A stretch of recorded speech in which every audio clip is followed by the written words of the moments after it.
So I just wanted to preface this conversation with the caveat that I'm not a certified nutritionist or a sports dietitian. You won't see any letters after my name.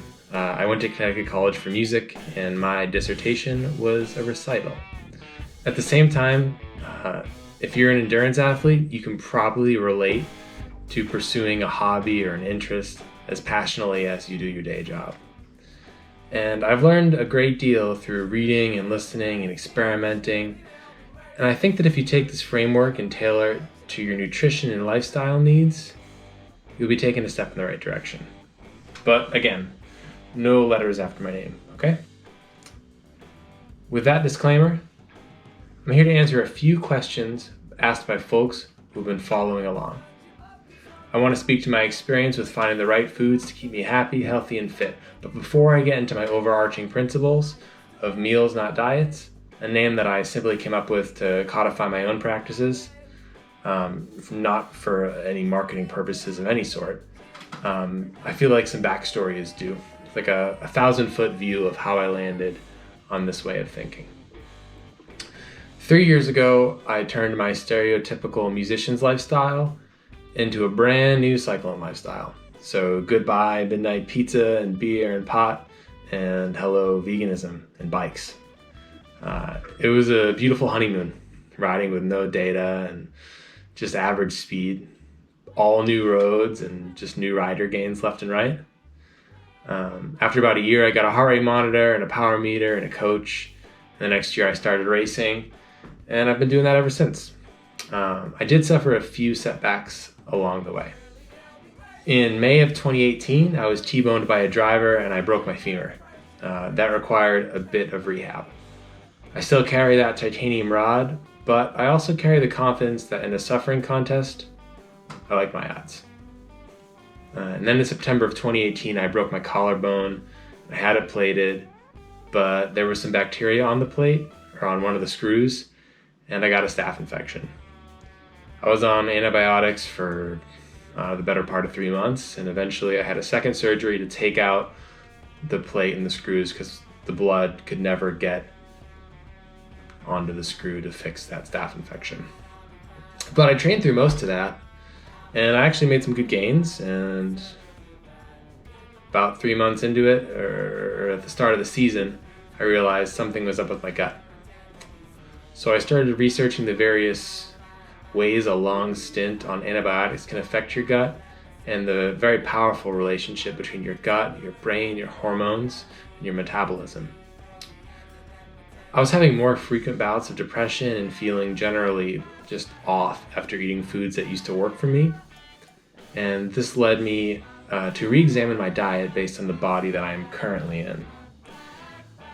Healing my gut while eating in a way that would be enjoyable and easy to stick to was the goal. After significant research and even more significant apprehension, I started to eat meat again. I felt that it was important to buy from local farms in a way that would reflect my opposition to factory farming. And I decided to eat nose to tail because of the nutrient-dense organ meats, and I just hate food waste.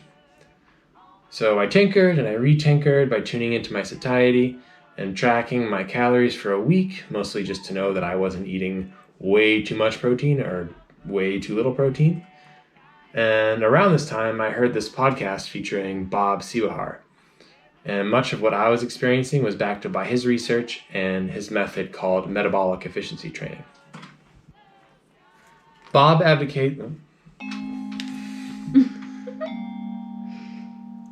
advocates for a periodized nutrition strategy that focuses on the protein to carb ratio. I began implementing some of his teachings and started to see some changes. My body composition improved, my energy levels were steadier, my sub-threshold riding became much more efficient, and I was recovering better on a day-to-day basis. I also relearned how to tune into my satiety and eat more intuitively, which was really important to me. And like any practice that requires you to learn to communicate more effectively with your body, it took some time. I've been tinkering and I've been re-tinkering and re-tinkering and putting some of these learnings to the test has been It's been a constant evolving process, but I want to tell you about how that process has evolved into me going for this 12-hour road world record. This 12-hour effort is going to be very steady state. Most of my training reflects the demands that steady state effort is going to put on my body. So I support that training with nutrition strategy, where protein is the constant.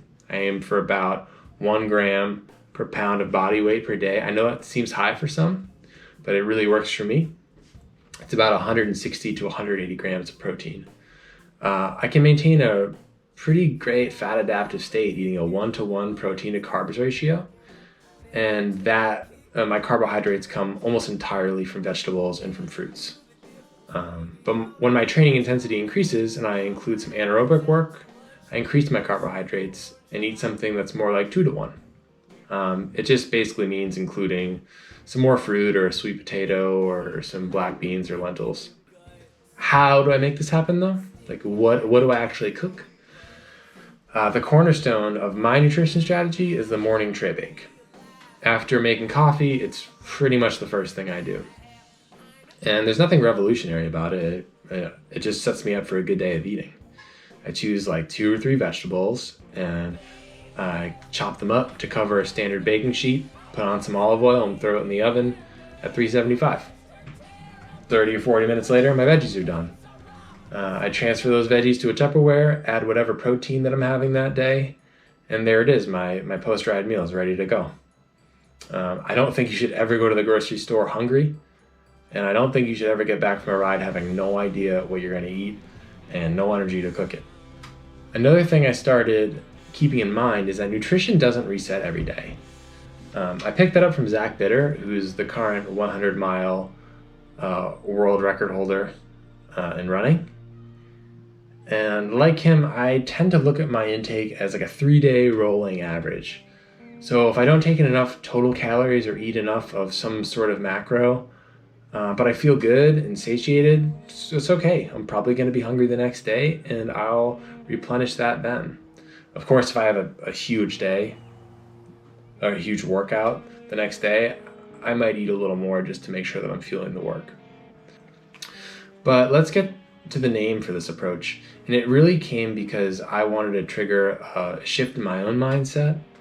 Meals Not Diets is not some sort of marketing term or approach that I'm taking to sell anything. It was just a saying that I said to help me kind of shift from tempting fad diets that boast these impossibly good results to a more inclusive view on foods that just kind of asks what's going on my plate today. That answer will be so different for everybody, but the importance of asking the question is universally good. I think that an approach that falls outside of the whole foods fad diets is significantly safer than the fad diets. Most fad diets do have an amazing honeymoon period. I felt great as a vegan. I felt great eating vegan plus eggs. I felt great eating paleo and low carb. And I'm sure, I accidentally ate some other fad diets too. But the reality is that most of these fixed diets trigger the same feedback loop. It's you only eat foods that fit your diet, then you eat one little thing outside of your diet, and then you feel like a failure, and then you seek comfort from the foods that you've been depriving yourself of, and then you link guilt and shame with eating, and it's no good. I think that including all real foods, or at least for me, including all real foods, and thinking about my diet one plate at a time has set me up to never really fail. This is because mistakes are a sign of future success. When you learn that a certain food or food group makes you perform worse, or recover slower, or feel off, that's just information. Now you're the one that's actually making the decision to include or exclude or moderate the intake of whatever food it was that made you feel a certain way. And in my experience, when it's your decision, it tends to stick. We like to be right. And nutrition strategy is very similar to training. If you're given a relatively safe 6-week periodized training plan and you just do it, you're probably going to get faster, especially if you're new. You rinse, you repeat, and eventually you're going to plateau or you'll get flat and you wonder what's next.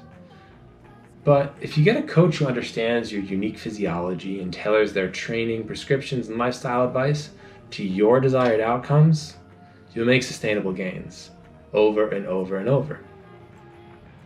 So for me, thinking meals, not diets, is kind of like a self-coaching version of a training plan. And of course, a mentor will be great, and that's always helpful. But don't let not having a coach or a nutrition coach get in the way of figuring out which meals work for you. And I want to end this by saying nutrition is a dark, scary rabbit hole. And the internet is an even darker, scarier rabbit hole. And when you combine them, the whole thing is just out of control.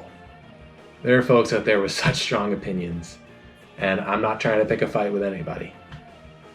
In sharing my thoughts on nutrition, know that what I'm doing is specific to my body, it's specific to my desired outcomes. And you know what? Anyone worth your time will answer the question, what should I do about my nutrition, by taking a very long pause before telling you that it totally depends. It depends on you. Who are you? What are you trying to do? So I guess the only advice that I'm really willing to give to you right now, not knowing you, is don't be afraid to change something if what you were doing before stops working. Do your research, and do the research on the other side too. If it's working for you, keep doing it. If it stops working, don't think it's you that's doing it wrong. Change up the diet. Change it up, experiment, and find something that works for you.